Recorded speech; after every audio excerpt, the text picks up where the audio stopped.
금년도 2월 17일부터 4월 3일까지를 사순절 기간으로 정하고 우리는 기도하고 있습니다.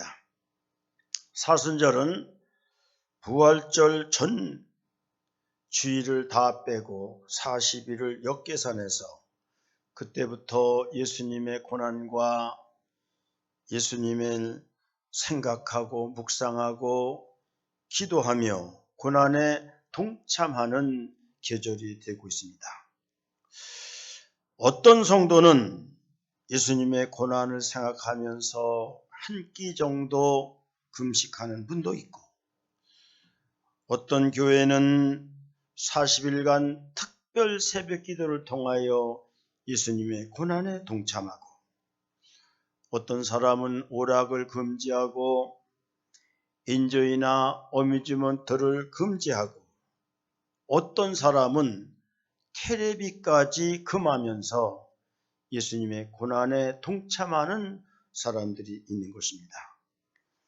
우리 산남교회 성도들은 말씀 묵상표에 의하여 고난의 말씀을 매일매일 묵상하며 예수님의 고난을 생각하며 지나가고 있습니다. 여러분, 예수 믿는다는 것이 무엇입니까? 예수 믿는다는 것은 한마디로 예수님의 삶과 동행하는 것입니다. 예수 믿는 사람이 예수님의 삶과 전혀 동떨어진 삶을 산다면 그것은 예수 믿는 것이 아니고 그냥 교회 다니는 것에 불과한 것입니다. 다시 말하면 크리스찬이 아니라 처치 멤버에 불과하다는 것입니다. 우리가 예수님의 삶을 핵심적으로 세 가지로 요약하면 예수님의 십자가의 죽으심이요, 죽음으로부터 부활하심이요, 다시 오심 세 가지로 우리는 요약할 수 있는데, 믿음이라는 것은 이 세 가지 예수님의 삶에 동참하는 것을 우리는 예수 믿는다, 그렇게 말하게 되는 것입니다. 우리는 예수님을 믿는 사람들, 영어로는 빌리버스라고 말합니다. 예수 믿는 사람들은 예수님의 삶을 따라가는 겁니다. 그것을 팔로우라고 말합니다. 그 다음에 예수를 따라가는 사람들은 예수님과 함께 동행하는 자, 워커 위드 지저스, 이렇게 우리는 말을 하게 되는 것입니다. 우리가 어떻게 예수님의 고난에 동참할 것인가? 주님 부활하신데 우리는 어떻게 참여할 것인가? 주님 다시 오실 때 우리는 어떻게 거기에 동참하고 참여할 것인가? 이것을 우리는 날마다 준비하고 기도하고 묵상하고 어떻게 실천해 갈 것인가를 생각하며 살아가는 것입니다. 여러분, 이런 말이 있습니다. No cross, no crown. 십자가가 없이는 왕관과 면류관은 없다. 이런 말씀이 되는 것입니다. 우리가 마가복음을 원복음과 최초복이라고 말하는데 마가복음은 16장으로 구성되어 있습니다. 그런데 1장과 8장은 1장부터 8장까지는 예수님의 고난으로 꽉 차 있고 9장부터 16장까지는 예수님의 영광으로 꽉 차 있는 것이 마가복음이라는 거예요. 다시 말하면 예수님의 생애는 반이 고난이요 반은 영광이라는 것입니다. 우리 예수님은 인류를 구원하기 위해서 십자가의 고난을 받기 때문에 그는 매 맞았습니다. 피 흘리셨습니다. 수치도 당했습니다. 침뱉음도 당했습니다. 그 이후에는 부활의 영광이 있었습니다. 그 이후에는 천국의 영광이 있었고 그 이후에는 천국의 영광이 있고, 우리 예수님은 고난 때문에 지금도 하늘나라에서 영세토록 영원토록 하나님 앞에 영광을 누리고 있다는 것입니다. 교회를 위해서 고난받지 않는 자가 부활의 영광과 존귀의 영광과 천국의 영광 기대할 수 없습니다. 하나님을 위해서 고난받지 않는 자가 어찌 부활의 영광과 천국의 영광과 이 땅에서 존귀의 영광을 누릴 수가 있단 말입니까? 오늘 본문에 보면 예수님께서 인류의 죄를 위해서 십자가에 죽이시기 전 겟세마네 동산에서 피땀 흘려 기도하는 내용이 나오고 있습니다. 우리 주님은 주님과 마지막 만찬을 하십니다. 그 자리에서 12제자 중 하나가 예수님을 팔아넘길 것을 말씀합니다. 그리고 더 나아가서는 모든 제자들도 나를 결국 버릴 것이라고 말씀하게 됩니다. 본문에 보면 배신자 유다가 대제사장과 장로들에 의해서 파송된 무리와 칼과 뭉치를 가지고 예수를 잡으러 나왔다고 말씀하고 있지 않습니까? 본문을 자세히 살펴보면요, 오늘 마태복음 26장 48절 49절에 보면 예수를 파는 자가 그들에게 군호를 짜 이르되 내가 입 맞추는 자가 그이니 그를 잡으라 한지라. 곧 예수께 나와 랍비여 안녕하십니까 하고 입을 맞추니라고 말씀하고 있습니다. 이는 예수님이 철저히 배반당했다는 의미를 갖고 있습니다. 이 입맞추다는 단어 필레오는 친구가 되다, 애정을 가지다, 사랑의 신호를 보내다 그런 뜻이 있는데요. 가룟 유다는 예수님의 친구가 되는 척하면서 애정을 표시하는 척하면서 사랑의 신호를 보내며 결국은 예수님을 잡았다. 그렇게 말씀하고 있습니다. 언제나 입맞추는 자가 목사를 배신하고요. 언제나 입맞추는 자가 예수님을 배신하게 된다는 것입니다. 어떤 장로님이 계셨습니다. 목사님한테 선물도 잘합니다. 어디 가서 목사가 설교를 하러 가면 장로가 사람들 보는 앞에서 가방을 들고 다닙니다. 목사님 특별 순서 맡아서 설교하러 가시면 쟁반에다가 꽃과 장갑을 담아 사람들 보는 앞에서 드리기도 합니다. 아, 사람들이 보기에 훌륭한 장로다. 천사 같은 장로다. 겸손한 장로다. 교인들은 그를 애기 천사라고 부르기도 합니다. 그런데요, 그의 삶을 보면 수십 명의 목사를 배신합니다. 오는 목사마다 내쫓습니다. 입맞추어 자기 목적을 달성하고 조금 자기 뜻에 맞지 않으면, 비유에 맞지 않으면 그때부터 배신합니다. 공격합니다. 중상모략합니다. 이간시켜서 교인들을 분리시킵니다. 결과는요, 노예에서 완전히 위상이 추락되고 직장에서 개망신당하고 청주지역과 교계에서의 삶의 기반을 잃어버려서 살 수 없어서 다른 데로 이사까지 가는 그런 상황이 벌어지게 됩니다. 재산이 수십억 있으면 무슨 의미와 무슨 뜻이 있습니까? 하나님이 건강을 줘서 삶이 지옥이 됩니다. 병원에 가면 아무 이유가 없다는 것입니다. 평생 고통과 아픔으로 살아야 되고, 더 중요한 것은 주님의 심판이 기다리고 있다는 사실을 생각한다면 얼마나 끔찍한 일입니까? 조심스러워서 서임중 목사님이 언제나 제 설교를 참 듣고 있기 때문에 조심스럽습니다만은, 그분이 심호할 때 그렇게 잘하고 섬기고 또 이렇게 시중 들어두던 장로 집사 권사님들이 은퇴하고서 배신을 하고 교회를 어지럽히고 목사님의 명예와 권위를 무너뜨리고, 그래서 결국 나중에 보면요, 이 목사님이 심지어는 아파트 25층까지 올라가기까지 하는 기가 막히고 너무나 마음이 아픕니다. 그런데요, 더 마음이 아픈 것은 그런 사람들이 이렇게 암으로 죽고 교통사고로 죽고 사업 거덜나 거지가 되고, 어떤 권사는 텔레비전 앞에서 텔레비를 보다가 그냥 거꾸로서 죽는 이런 일이 발생하더라는 거예요. 포항중앙교회 당회가 전국교회에 국민일보 완전 한면에다가 회계문을 냅니다. 그것이 2019년 1월 첫 주입니다. 서임중 목사님을 모셔다가 1부, 2부, 3부, 4부 예배를 드리고 목사님께 사죄하고 모든 것을 명예를 회복시켜 주시고 풀어드리는 그런 일이 있었습니다.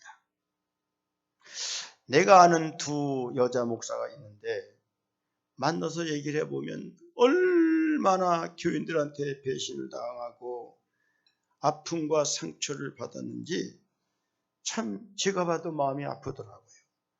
사고치고 경찰서 들어가면 돈 들여 꺼내주고요. 돈 없다고 꿔달라면은 꿔주고 받지도 못하고요. 때 되면 밥 사주고 교인 하나 만들려고 간까지 빼주고 쓸개까지 다 빼줬는데 마지막 다가오는 건 배신이라는 거예요. 그 마음과 그 쓰라린 가슴이 얼마나 아픈지 저한테 틀어놓은 것을 보면 정말로 신란하더라고요. 이 충북로에서도 보면은 분회장 선거를 한번 2019년에 치러지게 되는데 둘이 대전신학교 동기입니다. 한시찰 내에서 같이 목회를 합니다. 목회자 그룹이 여럿이 있는데 같은 그룹에 속해 있습니다. 특별히 형님 동생 하면서 친하게 됐던 사람입니다. 그런데요, 분회장에 이렇게 한 그룹에서 먼저 나이가 많다고 해서 추천해서 나오게 되는데 이 젊은 사람들이 회의록을 조작하고 온갖 이상한 짓을 해서 후보를 뒤집어 엎고 다른 사람이 나오려고 난리를 부립니다. 그 배신감 때문에 한 사람은 석 달갈 잠을 못 이룹니다. 차라리 나오지 않을까 고민하다가 아니다, 하나님의 공의를 이뤄야 된다, 나와가지고서 결국 합법적인 사람이, 믿음의 사람이 선거에 당선되는 그런 일을 저는 보게 됩니다. 사랑하는 성도 여러분, 참 사람들이요 얼마나 사람들을 잘 배신하고 얼마나 잘 범죄를 저지르는지 모르는 거예요. 그래서 요즘 범죄자를 둘로 나눕니다. 사이코패스 범죄자와 소시오패스 범죄자가 있다는 거예요. 사이코패스 범죄자는요, 끔찍한 범죄를 충동적으로, 본능적으로, 특질적으로 생각 없이 저지르는 사람이 있어요. 이런 걸 사이코패스, 하나의 단순한 범죄라는 거예요. 그런데 소시오패스라는 것은 지능 범죄입니다. 자신의 성공을 위해서는 모든 수단을 동원하는 겁니다. 자기 목적을 위해서는 어떤 일도 행하는 사람이에요. 무서운 사람입니다. 그런데 그런 사람들이 중요한 것은 양심의 가책이 없습니다. 철면피입니다.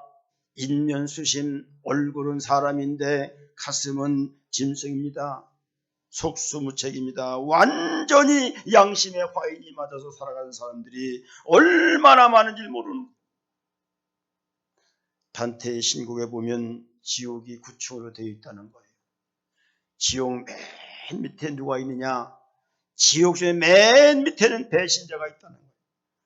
그래서 저는 생각해 봤습니다. 지옥의 맨 밑 9층에는 누가 있을까? 주님을 배반한 가룟 유다가 있을 것이고, 부모를 배반한 압살롬이가 있을 것이고, 친구 다윗을 배반한 아히도벨이 가 있을 것이다. 그런 생각을 저는 해보게 됩니다. 저는 부족하지만요, 어려워도 의를 지키려고 노력해왔고 손해가 되면서도 어려움이 있을 것이 예상되면서도 의리를 지키고 약속을 지킬 것을 생각하면서 저는 살아왔다고 생각해 볼 수가 있습니다. 오늘 본문 56절에 보면 그러나 이렇게 된 것은 다 선자의 글을 이루함이니라 하시더라. 이에 제자들이 다 예수를 버리고 도망하더라. 우리 예수님의 마지막 다 이렇게 버림당합니다. 그 가증스러운 유다가 은 30년 때문에 30년 3년 따라다니신 예수님을 버리게 됩니다. 자기를 위해서 생명까지 내줄 예수님을 버리게 됩니다. 자기를 살려서 천국까지 보내주실 메시아, 영원한 자기의 멘토의 생명의 은인 예수님을 버리게 됩니다. 사람들이요 돈 때문에 양심을 팔아먹고 돈 때문에 믿음을 헌신짝같이 버리고요, 돈 때문에 기조한 의를 다 버리고 우정도 깨버리는 그런 시대에 우리는 살아가고 있습니다. 제자들이 이를 보면서 목숨을 건져보겠다고 다 도망가 버리고 맙니다. 마태복음 26장 33절 35절 보면 베드로가 이렇게 고백합니다. 모두 주를 버릴지라도 나는 버리지 않을 것이다. 예수께서 이르시되 내가 진실로 내게 이르노니 오늘 밤 타굴기 전에 네가 3번 나를 부인하리라. 베드로가 이르되 내가 주와 함께 죽을지언정 주를 부인하지 않겠나이다 하고 모든 제자도 그와 같이 말하니라 말씀하고 있습니다. 수제자 베드로도 별 수 없었습니다. 모두 주를 버릴지라도 나는 결코 버리지 않겠나이다. 내가 주와 함께 죽을지언정 주를 부인하지 않겠나이다. 맹세하고 다짐했건만 자기 목숨이 위태로워지니까 그냥 주님을 버립니다. 세상에서 가장 큰 아픔과 고통이 무엇인지 아십니까? 믿는 자들로부터 배반받고 버림받는 겁니다. 가장 친한 사람으로부터 버림을 받을 때 당하는 아픔과 고통이 가장 크다는 이야기입니다. 부모를 버리는 것은 하나님을 버리는 겁니다. 죄송합니다. 주의 종을 버리는 것은 예수님을 버리는 겁니다. 친구와 이웃을 버리는 것은 하나님을 버리는 겁니다. 우리는 누가복음 10장에 보면 선한 사마리아의 비유가 나오고 있습니다. 강도 만나 거의 죽게 된 사람이 있었습니다. 제사장도 그냥 지나갔고 레인도 그냥 지나갔습니다. 그러나 선한 사마리아인은 상처를 싸매주고 여관까지 데려다가 돌보아주고 여관비까지 내주고 가지 않았습니까? 우리 예수님이 말씀하신 3사람 중에 누가 강도 많은 자의 이웃이냐? 예수님께서 말씀하시기를 자비를 베푼 자이다. 이렇게 말씀하셨습니다. 사람들을 너무 쉽게 버리는 세상에 우리는 살아갑니다. 조금 서운하다고 피로 맺어준 부모를 그냥 내버리는 페르라들이 지금 늘어나고 있는 시대에 우리는 살아가고 있는 거예요. 돈 때문에, 자리 때문에, 조그마한 이익과 영광 때문에 수십 년간 쌓은 우정과 인연을 한 발짝도 나가지 않고 버리는 그런 순간에 우리는 살아가고 있는 거예요. 어떤 한 어머니가 자녀를 고이고이 길렀습니다. 땀도 바쳤고 눈물도 바쳤고 피까지 바쳐 자녀를 길렀습니다. 그런데 그 아이가 커서 어머니가 그에게 심부름을 시킵니다. 아주 이 아이가 군술 없이 잘 말을 듣는 거예요. 어머니 말에 순종하면서 잘 이렇게 심부름을 하게 되고 시키는 대로 합니다. 참 그 녀석 기특하네. 자녀 길러는 보람이 있네. 어이구 내 자식 신통하기도 하지. 너무나 부모가 감사하고 너무나 마음이 뿌듯한 거예요. 그런데 어느 날 그 아이한테로부터 어머니한테 편지가 날라왔습니다. 엄마, 어느 날 몇 시에 내가 심부름한 것은 얼마? 언제 내가 이렇게 어머니를 도와줘서 일한 것도 얼마? 내가 이렇게 어머니를 돕고 가다 일을 도운 것 얼마?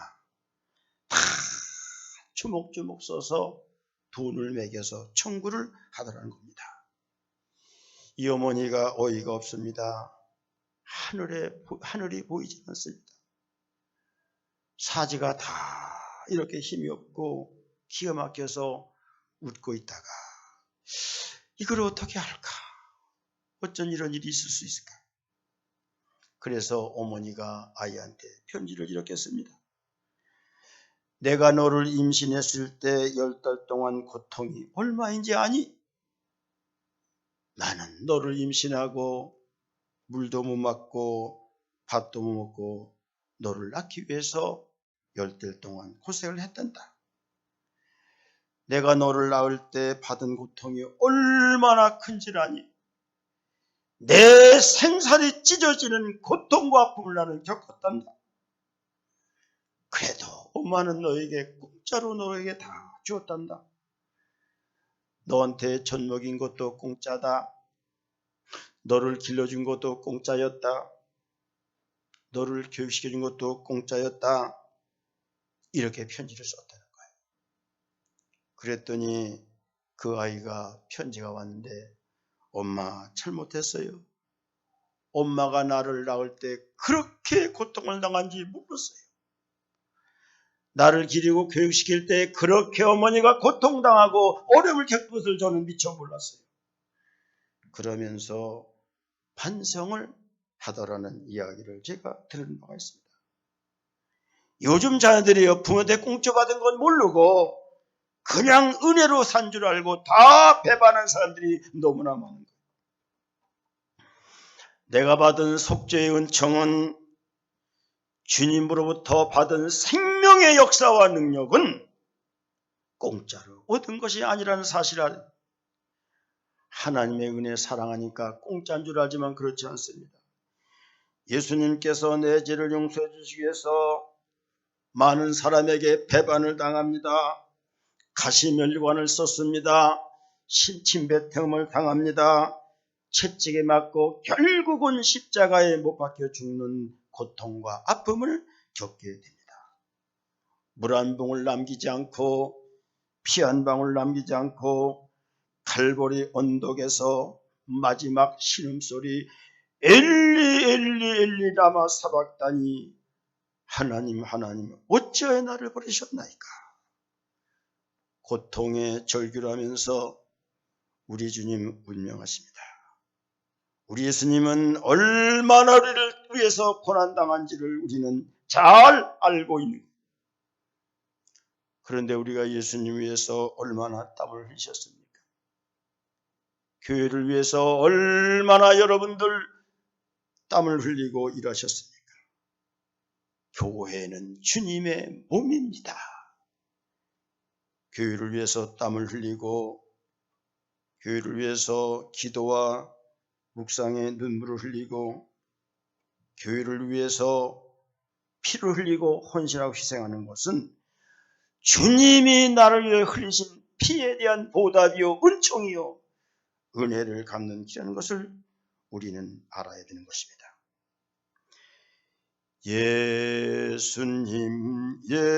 예수님 우리 구주 예수님 한 분만으로 나는 만족하도다. 나를 버리고 가시는 이문 심리도 못 가서 발병이 난다. 아리랑 노래는 찬송가입니다.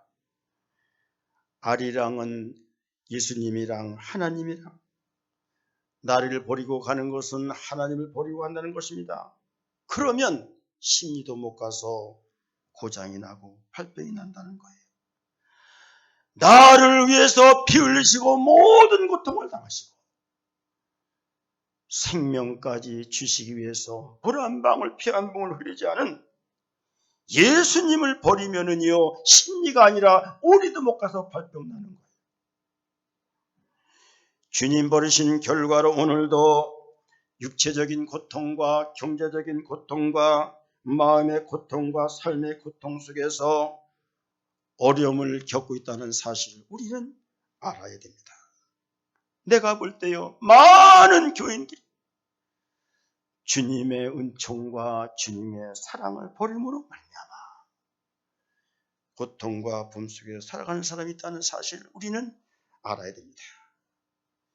주님의 몸을 이렇게 섬기실 때 도망가지 말고요.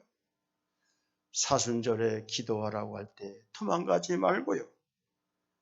공예배 잘 참석하라고 할 때 도망가지 말고요. 교회 봉사를 할 때 우리는 잘 해야 됩니다. 운전 봉사, 식당 봉사, 청소 봉사, 예배 봉사, 교회 봉사, 찬양 봉사 다 주님을 위한 우리의 고난에 동참하는 거예요. 자기들 놀러 갈 때는 다 놀러 가고요. 자기 할 짓은 다 하고요. 주님 섬기는 일에 기울거나 도망가는 일에 있어서는 안 된다는 사실을 우리는 알아야 됩니다. 군병들이 끌고 왔다고 57절에 말씀하고 있습니다. 예수를 잡은 자들이 그를 끌고 대제사장 가야바로 가니 거기 서기관과 장로들이 모였다고 말씀하고 있습니다. 예수님께서 고난당하심을 말씀하는 건데 앞에 잘 이렇게 현수막을 보고 들어보시면 예수님의 고난에 동참한 자만이 부활에 동참하고 예수님의 고난에 동참하는 자만이 주님 다시 오실 때 천년 왕국에 들어갈 수 있다는 사실을 꼭 기억을 해야만이 됩니다. 예배를 잘 드려야 된다고 말씀드립니다. 예배를 잘 드린 아벨의 모든 후손들은 복을 받고 구원을 받습니다. 예배를 드리지 않은 가인의 후손 라멕의 저주를 우리는 잘 생각해야 됩니다. 앞으로 지금 어느 때 예배를 잘못 드린 라멕의 저주에 대해서 제가 말씀을 드리려고 생각을 하고 있습니다. 사순절 기간의 기도, 새벽기도, 가정에서의 묵상기도, 심야기도에 수요기도에 잘 우리는 예배를 드리고 기도해야 되고요. 봉사헌신 잘 할 수 있도록 우리는 노력해야 되고요. 11조 신앙, 절기, 헌금 신앙 절대 마이너스 합니다. 절대 플러스고 절대 축복이고 절대 믿음을 해야 됩니다. 그리고 우리는 교회를 위해서 잘 희생할 줄 알아야 됩니다. 교회의 고난에 동참할 수 있어야 됩니다. 우리 옆에 사는 우리 장병길 장로님, 전영현 전사님 계실 때에 그냥 6개월 동안 수도요금도 안 내고 천기요금도 안 내니까 끊어지니까 다 있어서 돈을 내줬고요. 들어보니까 우리 박상현 전사님 오셨는데 첫 달 그냥 한 20만 원인데 그것도 그냥 자기가 낸다고 내주시고 참 그분 보면 평상시에 얼마나 절약생활을 하는지 몰라요. 그래도 교회에서 늘 희생하는 그것이 예수님의 고난에 동참하는 길이라는 것을 우리는 깨닫고요.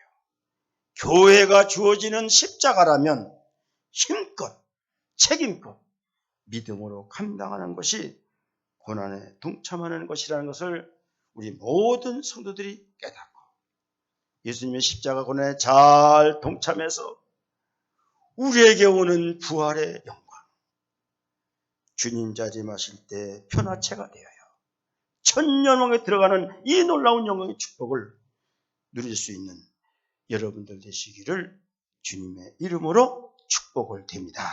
아멘. 사랑의 하나님 아버지 감사합니다.